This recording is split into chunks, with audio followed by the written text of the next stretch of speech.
آج کی ویڈیو پر ہم جس چیز پر بات کرنے والے ہیں وہ یہ ہے کہ نوح نے پہلے کوا اور پھر فاختہ کو کیوں بھیجا، کیا وجوہات تھی اور اس کا روحانی پہلو کیا ہے۔ ان تمام بیدوں پر سے آج ہم وہ پردہ اٹھانے والے ہیں بائبل مقدس کی روشنی میں۔ اور میں آپ کو ایک بات بتانا چاہتا ہوں کہ یہ ویڈیو آپ کے لیے بہت ہی زیادہ انفارمیٹیو ہوگی۔ آخر میں آپ اس سٹوری کو بڑے ہی آسان طریقے سے وہ انڈرسٹینڈ کر لیں گے۔ اس سے پہلے کہ ہم اپنی ویڈیو کا آغاز کریں، اگر آپ ہمارے چینل پر نئے ہیں تو ہمارے چینل کو ضرور سبسکرائب کریں اور بیل کے بٹن کو ضرور کلک کریں تاکہ ہر آنے والی نئی ویڈیو کا نوٹیفیکیشن آپ کو بر وقت مل سکے۔ اور جب آپ ویڈیو دیکھتے ہیں تو اس ویڈیو کو ضرور لائک کریں اور نیچے کمنٹس میں اپنے خیالات کا ضرور اظہار کیا کریں کہ آپ کو اس سے وہ کیا برکت ملی ہے، کیا سیکھنے کو ملا ہے۔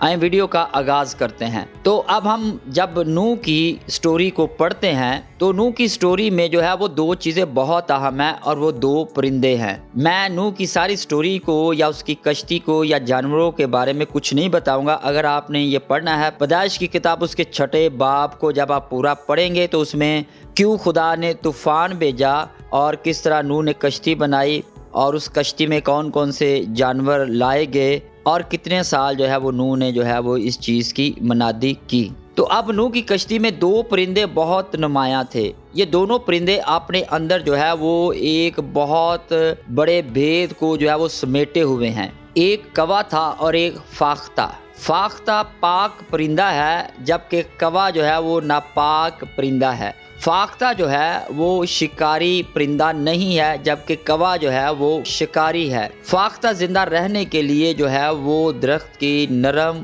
اور ملائم شاخوں کو کھاتی ہے جبکہ کوا وہ سڑے انڈے اور گلی سڑی چیزیں کھاتا ہے۔ فاختہ وفادار ہے، کوا خود غرض ہے۔ فاختہ سبزے پر گزارا کرتی ہے، کوا مردہ لاشوں پر گزارا کرتا ہے۔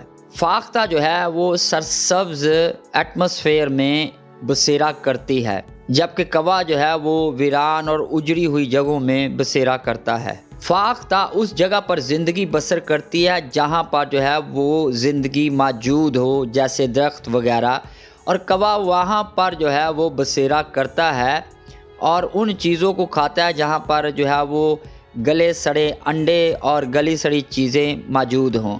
نوح نے 40 دن کے اختتام پر کھڑکی کھولی اور کوے کو بھیجا۔ یہ پرندہ زمین کے خشک ہونے تک ادھر ادھر اڑتا رہا۔ ہماری کہانی میں پہلے کوے کو بھیجا گیا جیسے کہ شیطان ابتدا سے زمین پر موجود تھا۔ حزقیل کی کتاب 28ویں باب میں ہم دیکھتے ہیں کہ انسان کی تخلیق سے پہلے شیطان وہ باغ عدن میں موجود تھا، اور بہت سارے لوگوں کے لیے یہ ایک سرپرائزنگ بات ہوگی۔ لیکن جب آپ وہ حزقیل 28ویں باب کی وہ 11 آیت سے پڑھیں گے تو آپ کو پتہ چلے گا کہ یہ بات حقیقت ہے۔ کوا وہ شیطان کی علامت ہے، آج بھی زمین کے چہرے پر ادھر ادھر پھرتا ہے اور مردہ چیزوں پر گزر بسر کرتا ہے جبکہ عدالت کا پانی اب بھی موجود ہے۔ ہم یہ ایوب کی کتاب کے پہلے باب اور پہلے پطرس کے 8ویں باب کی 5 آیت میں دیکھتے ہیں۔ ایوب کی کتاب پہلے باب کی وہ 6 آیت میں لکھا ہے، اور ایک دن خدا کے بیٹے آئے کہ خداوند کے حضور حاضر ہوں، اور ان کے درمیان شیطان بھی آیا، اور خداوند نے شیطان سے پوچھا کہ تو کہاں سے آتا ہے؟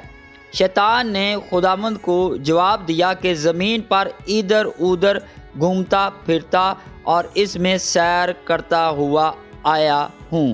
پہلا پطرس 5واں باب اور اس کی 8 آیت میں لکھا ہے، تم ہوشیار اور بیدار رہو، تمہارا مخالف ابلیس گرجنے والے شیر ببر کی طرح ڈھونڈتا پھرتا ہے کہ کس کو پھاڑ کھائے۔ پھر ہم دیکھتے ہیں کہ نوح نے 3 بار فاختہ کو بھیجا۔ پہلی بار فاختہ کو آرام کی کوئی جگہ نہ ملی اور نوح نے اسے واپس کشتی میں لے لیا۔ دوسری بار وہ اپنے منہ میں زیتون کا پتا لے کر لوٹی، اور تیسری بار وہ واپس نہیں آئی اور زمین میں اپنی جگہ بنا لی۔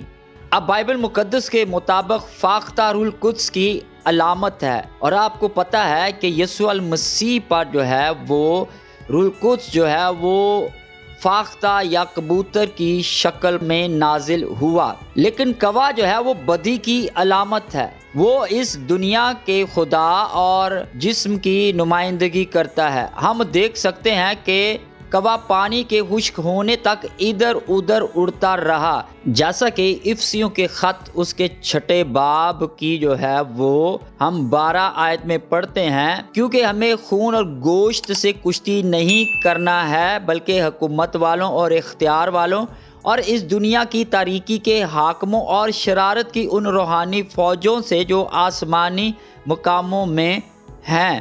جب ہم بائبل مقدس کو پڑھتے ہیں تو اس میں لکھا ہے کہ شیطان زمین پر ادھر ادھر گھومتا رہتا ہے، اور وہ آج بھی ایسا ہی کر رہا ہے۔ لیکن ایک وقت آنے والا ہے جب سیاہ کوا اپنی بے آرام پرواز بند کر دے گا، جب یہ موجودہ دور ایک بار پھر الہی غضب کے ساتھ ختم ہو جائے گا اور الہی عدالت کی لہریں زمین پر بہہ جائیں گی۔ تب 1000 سال کے لیے قید کیا جائے گا ابلیس، وہ پرانا سانپ یا شیطان فاختہ، اور اس کا 3 بار بھیجا جانا زمین پر روح القدس کے آنے اور موجودگی کی علامت ہے، جو خداوند کی طرف سے بھیجی گئی اور اسے کوئی آرام کی جگہ نہ ملی۔ یہ روح القدس کا پرانے عہد نامہ میں ظاہر ہونا اس چیز کی نمائندگی کرتا ہے، جہاں روح القدس کو زمین میں کوئی ایسی شخصیت، کوئی ایسی پرسنالٹی نہیں ملی، کوئی ایسا انسان نہیں ملا جس پر وہ آرام کر سکتا اور اس میں قیام کر سکتا۔ دوسری بار فاختہ کشتی میں زیتون کے ایک پتے کے ساتھ واپس آئی۔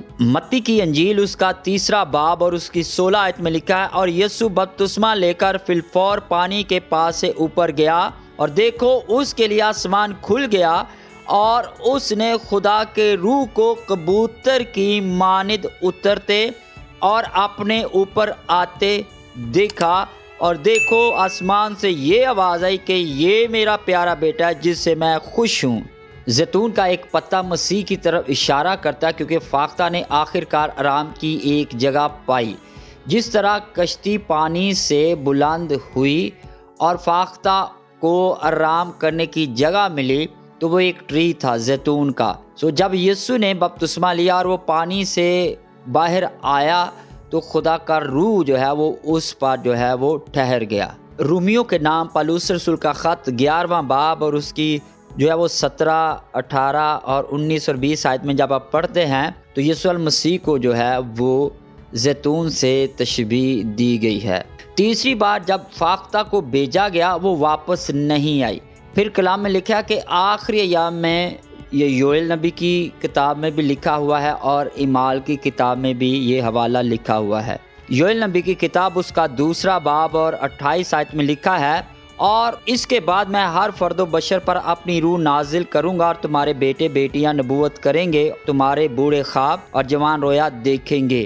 یہاں پر یوئیل نبی کی معرفت خداوند فرماتے ہیں کہ آخری ایام میں اپنی روح نازل کروں گا۔ تیسری دفعہ جو ہے وہ جب فاختہ یا روح القدس اس زمین پر آیا تو وہ واپس نہیں گیا۔ اعمال کی کتاب اس کے 2 باب میں عید پینتیکوست کے روز جب روح القدس نازل ہوا تو کلام میں لکھا ہے 2 باب کی جو ہے وہ 16 اور 17 آیت میں، یہ وہ بات ہے جو یوئیل نبی کی معرفت کہی گئی ہے کہ خدا فرماتا ہے کہ آخری دنوں میں ایسا ہوگا کہ میں اپنی روح میں سے ہر بشر پر ڈالوں گا، اور تمہارے بیٹے اور بیٹیاں نبوت کریں گی۔ اب وہ واپس نہیں گیا، کیونکہ کلام میں لکھا ہے، کیا تم نہیں جانتے کہ تمہارے بدن جو ہے وہ روح القدس کا مسکن ہے؟ کوے کے اندر یہ خوبی سمجھے یا خامی سمجھے، کوے کی یہ نیچر ہے، یہ اس کی فطرت ہے کہ وہ اپنی خوراک کی تلاش میں ہر لاش پر بیٹھ جاتا ہے جو بھی اسے نظر آتی ہے، جبکہ فاختہ صرف اس چیز پر بیٹھتی ہے جو خشک اور پاک ہو۔ یہ دونوں پرندے جو ہے وہ ایماندار کے اندر موجود 2 فطرتوں کی بھی نمائندگی کرتے ہیں۔ ایک سیاہ کوا ہے جو ناپاک ہے اور مردہ چیزوں پر گزر بسر کرتا ہے، یہ انسان کی سیاہ گناہ آلودہ فطرت کی نمائندگی کرتا ہے جو ناپاک چیزوں کو پسند کرتا ہے۔ کوا مردہ دنیا کے گلے سڑے گوشت پر خوشی سے دعوت اڑاتا ہے، یہاں تک کہ کشتی میں واپس نہیں آتا۔ اسی طرح گناہ آلودہ جسمانی فطرت دنیا کے مردہ گناہوں پر گزارا کرتی ہے۔ گناہ آلودہ فطرت گناہ آلودہ دنیا کو پسند کرتی ہے، یہ یہاں اپنی جگہ محسوس کرتی ہے۔ جب تک ہم جلال میں نہیں لے جائے جاتے، ہم ایمانداروں میں یہ پرانی فطرت باقی رہتی ہے اور یہ فطرت گناہ کی طرف مائل ہوتی ہے۔ دوسری طرف فاختہ عدالت کے پانیوں اور اس ناپاک گلی سڑی دنیا میں آرام نہیں پاتی۔ فاختہ اس کا حصہ نہیں بننا چاہتی اور اس لیے نوح اور کشتی کی طرف واپس آتی ہے۔